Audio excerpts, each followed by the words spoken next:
Fala galera, sejam bem-vindos ao RT está começando mais um episódio.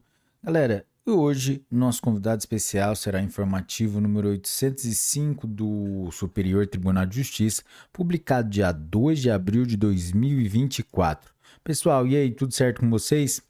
Galera, antes de começarmos, vamos para a nossa liturgia, para a nossa formalidade de deixar o seu like, se inscrever no canal, ativar o sininho para receber as notificações, compartilhar com seus melhores amigos, deixar as 5 estrelinhas para a gente aí no Spotify e também acessar a descrição do vídeo para ter acesso aos nossos grupos de WhatsApp, Telegram, que tem uns materiais interessantes lá, galera. Tanto é que na prova do Exame Nacional da Magistratura, com as aulas do professor Marcelo Fortuna e com o nosso material, que foi uma espécie de vademecum de Direito Processual Civil, nós acertamos 10 questões, galera. Pessoal, e também não se esqueça que dia 22 de abril de 2024, às 19 horas, nós teremos uma aula ao vivo com o professor e juiz de direito Marcelo Fortuna sobre teoria dos precedentes judiciais. Galera, clique aí na descrição do vídeo e deixe agendado para receber as notificações. Pessoal, vamos lá? Informativo 805 do STJ. Direito Constitucional. Direito Internacional. Direito Penal. A transferência da execução de pena de brasileiro nato para ser cumprida no Brasil e imposta em outro país não viola o núcleo do direito fundamental contido no artigo 5º, inciso 51 da Constituição Federal. Processo HDE 7.986-EX, julgado em 20 de março de 2024. Inteiro teor. O governo da Itália apresentou pedido de transferência de execução da pena imposta a brasileiro nato condenado a 9 anos de prisão por estupro contra mulher albanesa, na Itália, em 2013. Inicialmente, pontua-se que o sistema de contenciosidade limitada adotada pelo Brasil em matéria de homologação de sentença penal estrangeira impede a rediscussão do mérito da ação penal que resultou na condenação do cidadão brasileiro. A transferência de execução penal é instituto processual de cooperação internacional, previsto em tratados internacionais dos quais o Brasil é parte e está positivado na Lei 13.445 de 2017. Cuida de hipótese voltada à aplicação de pena privativa de liberdade, após seu regular reconhecimento pelo STJ, que foi imposta no exterior a nacionais ou a estrangeiros que aqui tenham residência habitual. A Constituição Federal veda a extradição de brasileiro nato, conforme o artigo 5º, inciso 51, o que não impede o deferimento do pedido de cooperação internacional, que trata de instituto diverso. A homologação de sentença estrangeira não consistirá na entrega de nacional brasileiro condenado criminalmente para o cumprimento de pena em outro país. Nesse sentido, o próprio governo brasileiro admitiu o processamento do pedido de transferência de pena, formulado pelo governo da Itália, pois, por meio de tratados internacionais, a rede de proteção de cidadãos brasileiros foi fortalecida com a possibilidade de cumprimento de pena no seu próprio país.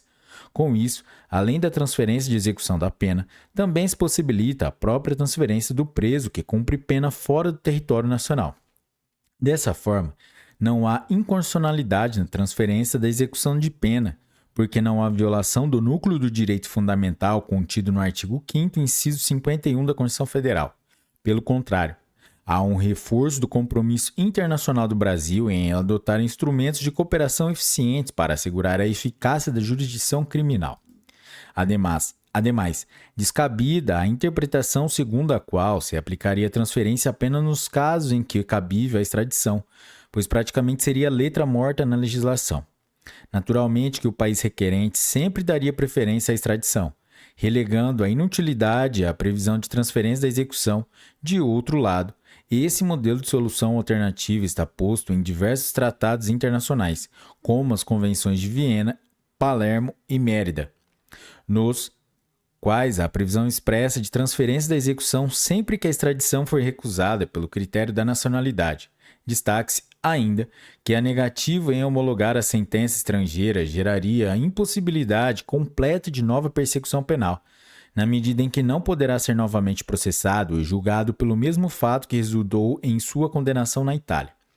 Trata-se do Instituto do non bis in idem, também contemplado no artigo 100 da Lei 13.445 de 2017, que assim dispõe. Nas hipóteses em que couber solicitação de extradição executória, a autoridade competente poderá solicitar ou autorizar a transferência de execução da pena, desde que observado o princípio do non bis in idem.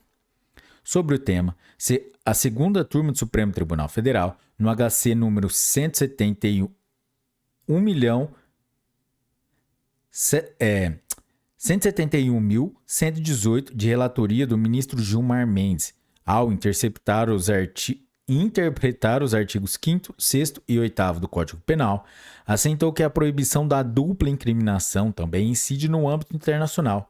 Assim, no Brasil, não se admite que um cidadão seja novamente processado e julgado pelos mesmos fatos que resultaram em sua condenação definitiva no exterior. Da mesma forma, o argumento de que a aplicação da Lei nº 13.445 de 2017 violaria o princípio constitucional da irretroatividade da nova lei penal mais gravosa não subsiste ante a natureza jurídica da cooperação internacional. O STF já decidiu que as normas sobre cooperação internacional em matéria penal não têm natureza criminal, o que permite a aplicação imediata conforme o artigo 6º da LINDB. Com isso, a norma de cooperação internacional pode ser imediatamente aplicável, seja em benefício, seja em prejuízo do extraditando. Com a edição do artigo 100 da Lei nº 13.445 de 2017, não há mais dúvida acerca da possibilidade de transferência da execução da pena, pois houve mitigação ao princípio da territorialidade das penas previsto no artigo 9º do Código Penal. Como o novo Instituto veda a propositura de nova ação penal sobre o mesmo fato no território nacional, assegurou-se maior efetividade da jurisdição criminal. Reconhece-se, assim, o princípio do non bis in idem no plano internacional. Por fim, não é possível declarar a nulidade da ação penal que tramitou na Itália por inobservância de normas da legislação penal e processual brasileira. Nos tratados internacionais celebrados entre o Brasil e a Itália, não há norma que imponha o dever de o Poder Judiciário italiano aplicar as normas procedimentais brasileiras em processo que apura a responsabilidade criminal de brasileiro. Sendo assim, a homologação da transferência de execução da pena ao efetivar a cooperação internacional tem um condão de, secundariamente, resguardar os direitos humanos das vítimas. A homologação da sentença não é um fim em si mesmo, mas um instrumento de efetivação dos direitos fundamentais, tanto do condenado como da vítima. Legislação. Constituição Federal, artigo 5º, inciso 51, Código Penal, artigos 5º, 6º e 8º. Lei nº 13.445 de 2017, artigo 100. Direito constitucional, direito internacional, direito processual civil, direito da criança e do adolescente.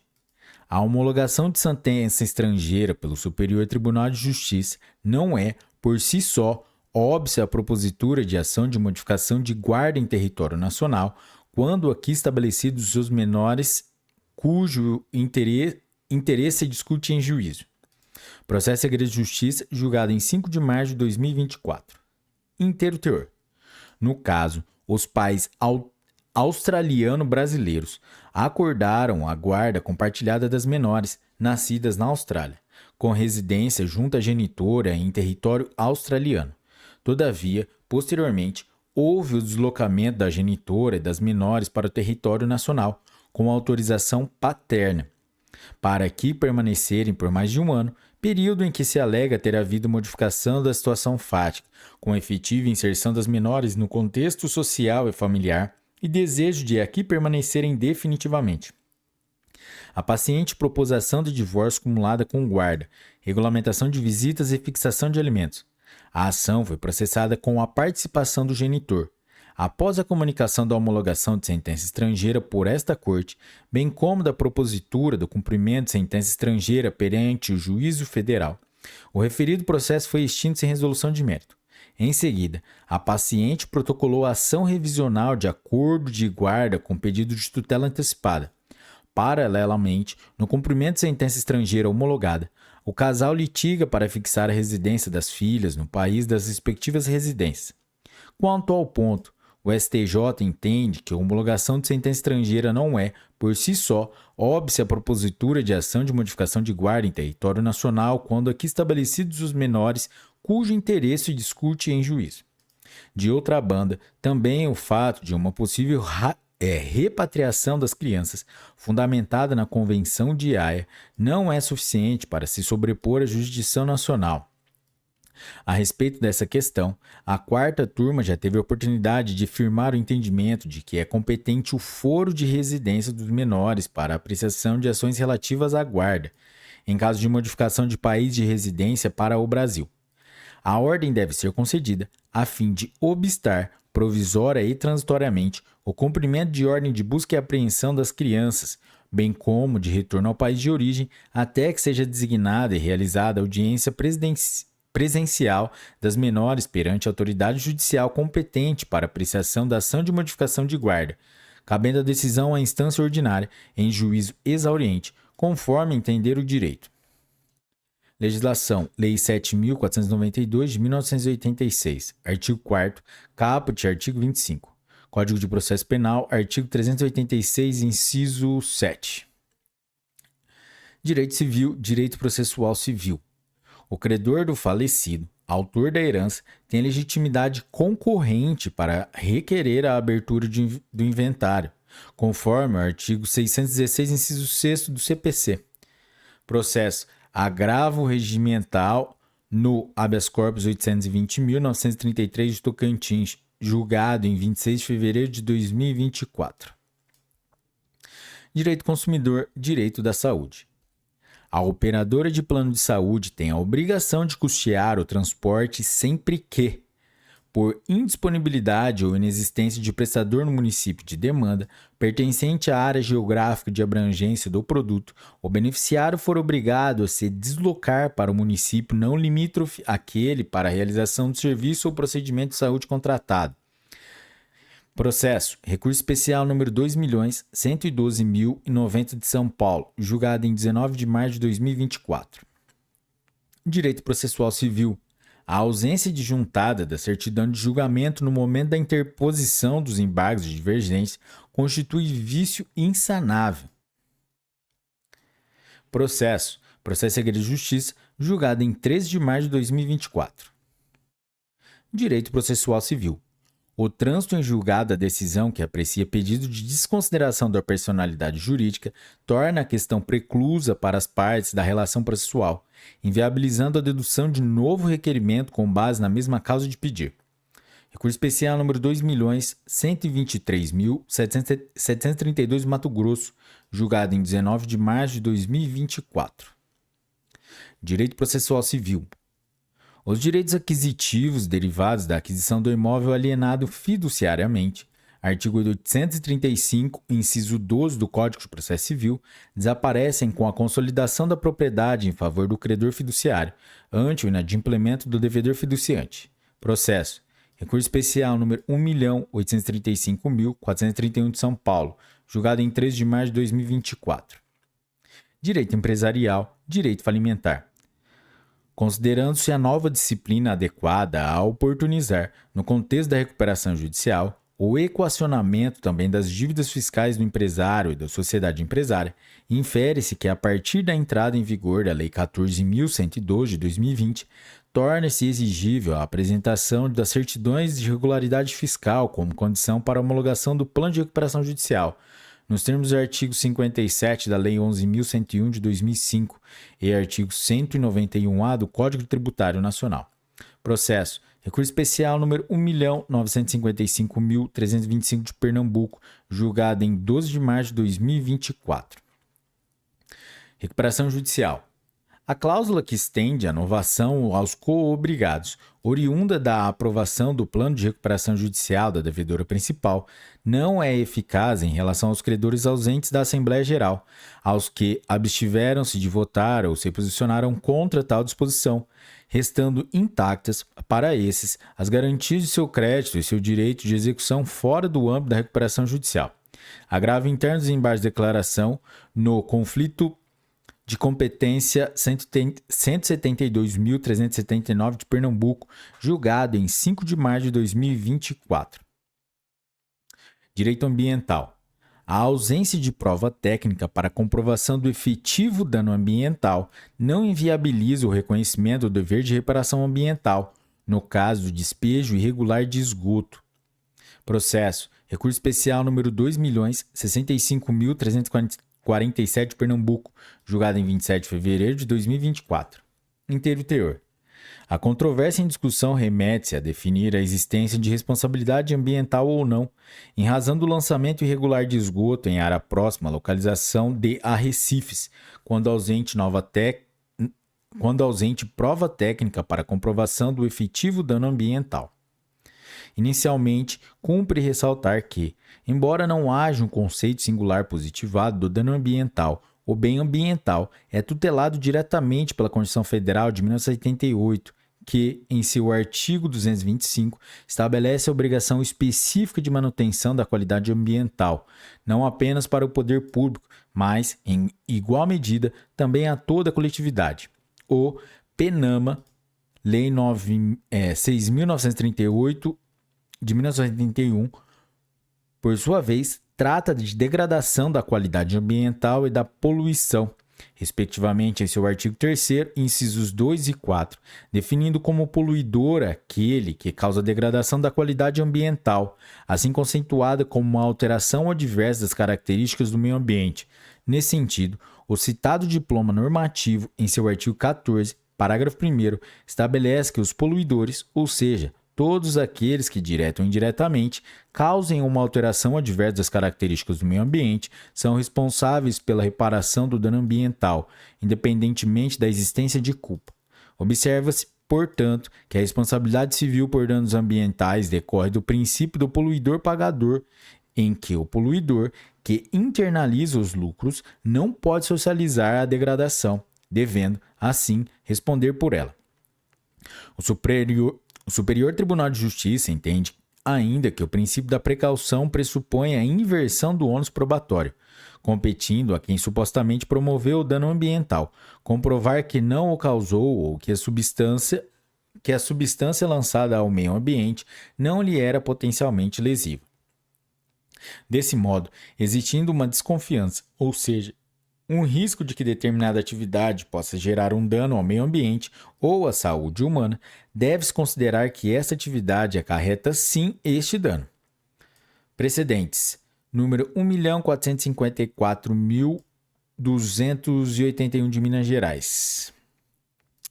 Na hipótese dos autos, houve a constatação pelo tribunal de origem do lançamento irregular de esgoto e seus dejetos, sem qualquer tratamento, em área situada sobre a muralha de arrecifes que guarnece o estuário de um rio. Dessa forma, diante dos princípios da precaução e da prevenção e dado o alto grau de risco que a atividade de despejo de dejetos por meio do lançamento irregular de esgoto, sem qualquer tratamento e em área próxima à localização de arrecifes, representa para o meio ambiente a ausência de prova técnica pela parte autora não inviabilizado o reconhecimento do dever de reparação ambiental. Direito penal. A inexistência de delito antecedente exclui a tipicidade do crime de lavagem de dinheiro e torna insubsistente a imputação do crime de organização criminosa, pela ausência da prática de infrações penais. Processo RHC número 161.701 de Pernambuco, julgado em 19 de março de 2024. Inteiro teor. Cinge a controvérsia a definir a repercussão jurídica do reconhecimento da atipicidade do crime antecedente, sonegação fiscal, apto a configurar a lavagem de dinheiro e organização criminosa. Na origem, ressoa que os acusados efetuaram a quitação do tributo e da multa aplicada antes da sua constituição definitiva. Assim, em momento posterior ao recebimento da inicial acusatória, o juiz de primeiro grau extinguiu a punibilidade com relação ao crime contra a ordem tributária. Artigo 1º, inciso 5, artigo 11 e artigo 12 da Lei 8.137. Ante o pagamento integral do débito, mantendo rígidas as demais imputações. Reconhecida a atipicidade da conduta apontada como crime antecedente, os réus pugnaram pelo trancamento da ação penal com relação aos delitos de lavagem de dinheiro.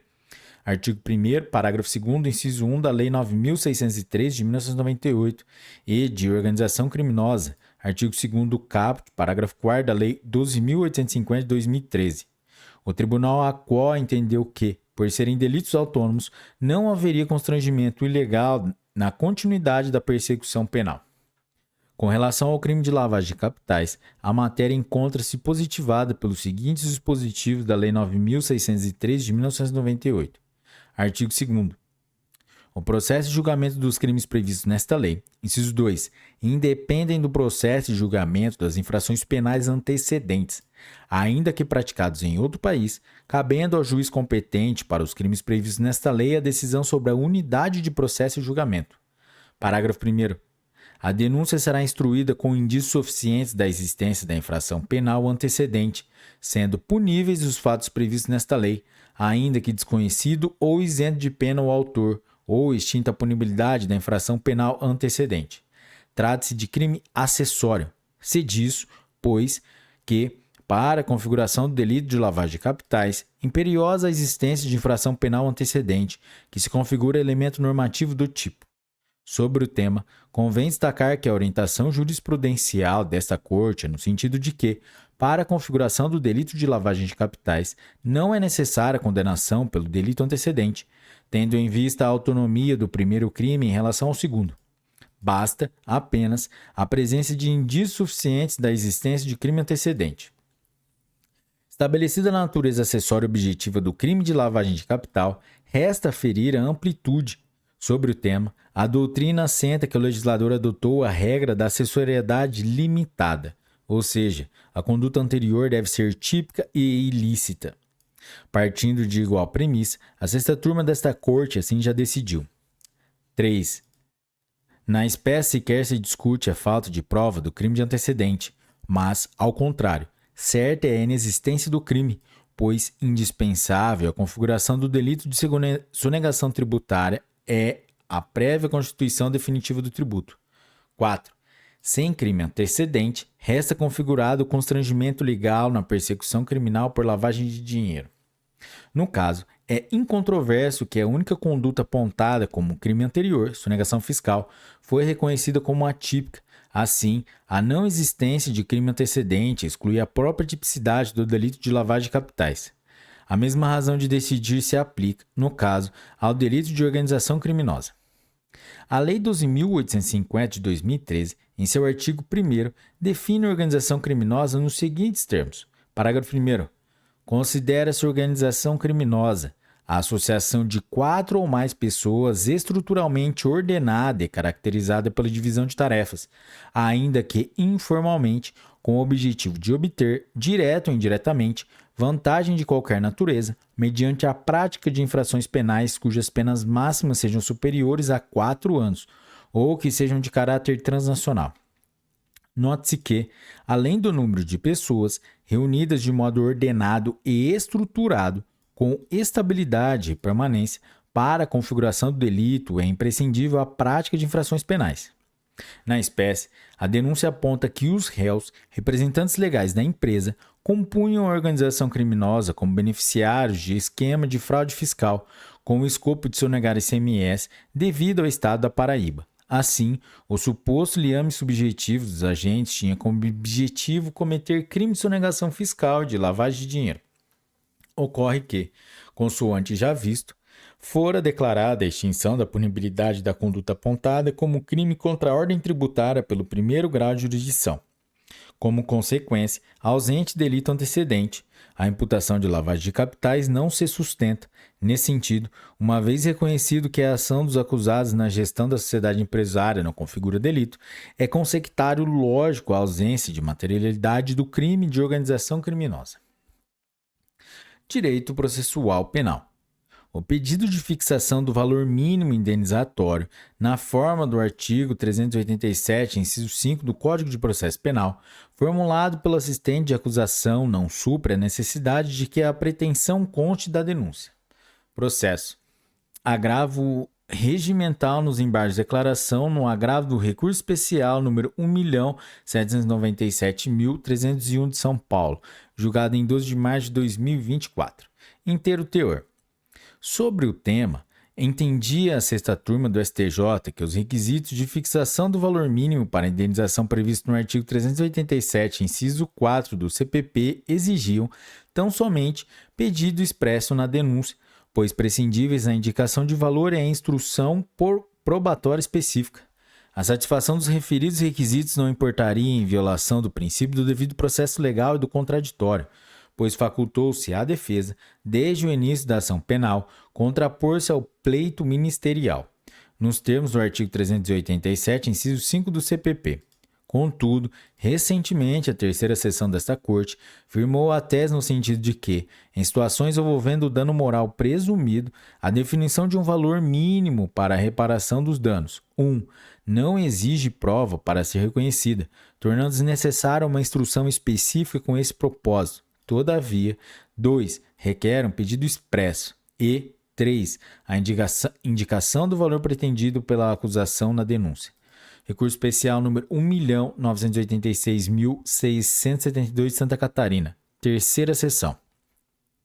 No caso, muito embora a empresa vítima haja ingressado com pedido de habilitação como assistente de acusação, em que constou o pedido expresso de reparação do dano no valor mínimo mencionado, referido o valor mínimo indenizatório, com fundamento no artigo 387, inciso 4 do Código de Processo Penal, não consta da denúncia, circunstância que obsta a concessão da indenização na esfera penal, conforme o entendimento ora sedimentado no STJ.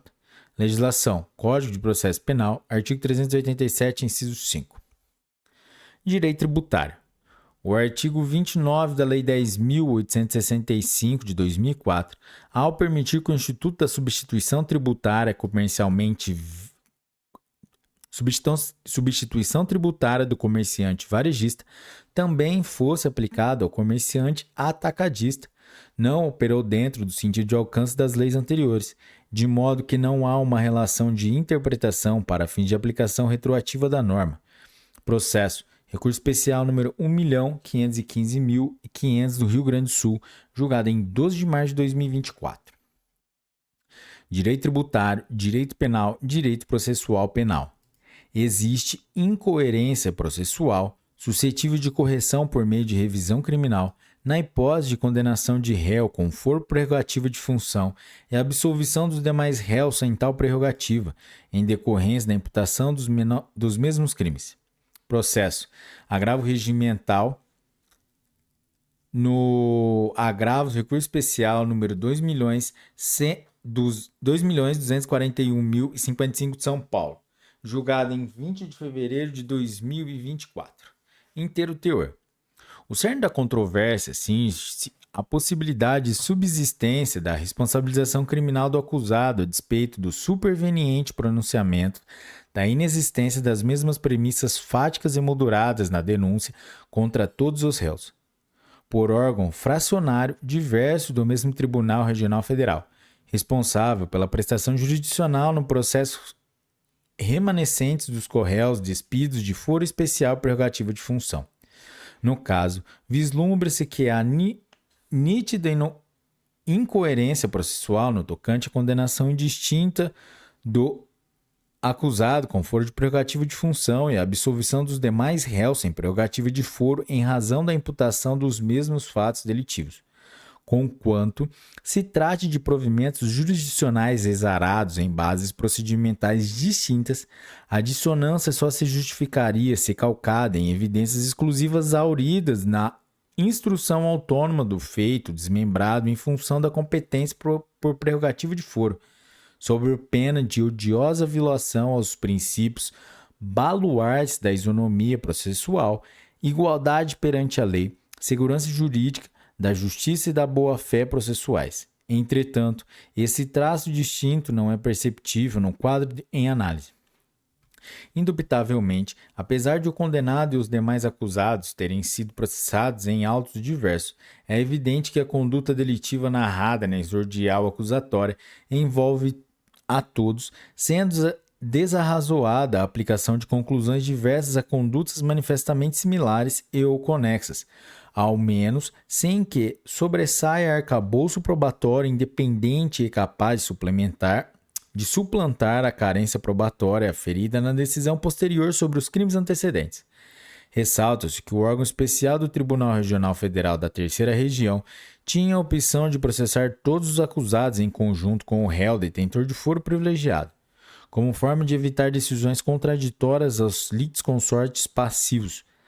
Haja vista a concatenação, conexão instrumental das condutas imputadas, sendo o eixo o entendimento, inclusive exarado no enunciado da súmula 704 do Supremo Tribunal Federal.